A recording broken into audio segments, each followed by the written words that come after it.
Women in this region, majority of who were affected by the 25-year LRA war, are currently faced with many challenges, like biting wave of poverty, which on its own is one of the major causes of domestic violence.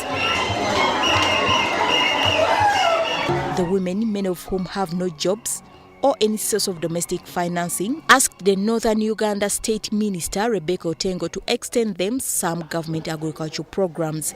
In her response, the minister promised them 10 oxen plus rice hala.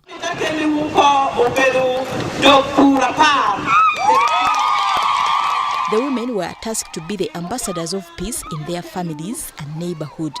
The training was based on curbing domestic violence, which is currently rampant among families in the region. There are so many hurdles which our women pass through. There are so many problems, more especially here in the north.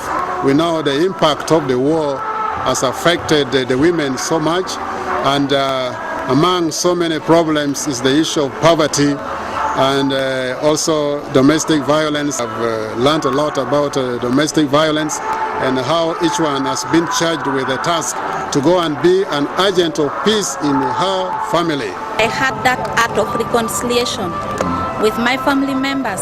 I will extend the same to my fellow Christians, neighbors. Then at the end of the day, the country as a large will benefit.